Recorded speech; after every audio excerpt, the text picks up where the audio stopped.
నమస్తే, welcome to okay TV. దేశంలోనే ఖైరతాబాద్ గణేశుడికి ప్రత్యేక స్థానం ఉందన్నారు సీఎం రేవంత్ రెడ్డి. ఖైరతాబాద్ మహాగణపతిని సీఎం రేవంత్ రెడ్డి దర్శించుకున్నారు. గణపతికి హారతి ఇచ్చి ప్రత్యేక పూజలు చేశారు. సీఎం హోదాలో పూజలు చేయడం ఆనందంగా ఉందని సీఎం రేవంత్ అన్నారు.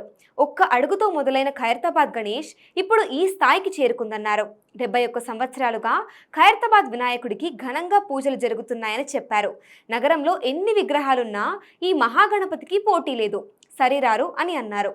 ఎన్ని ఇబ్బందులు వచ్చినా ఖైరతాబాద్ గణేష్ ఉత్సవ కమిటీ ముందుకెళ్తోందన్నారు రేవంత్. గణేష్ భక్తుల మనోభావాలను గౌరవించి అన్ని రకాల ఏర్పాట్లు చేస్తున్నామని చెప్పారు. దేశంలో ఎక్కడా లేని విధంగా మన దగ్గరే ఘనంగా పూజలు జరుగుతున్నాయన్నారు. నగరంలో 1,40,000 విగ్రహాలను ప్రతిష్ఠించారని చెప్పారు.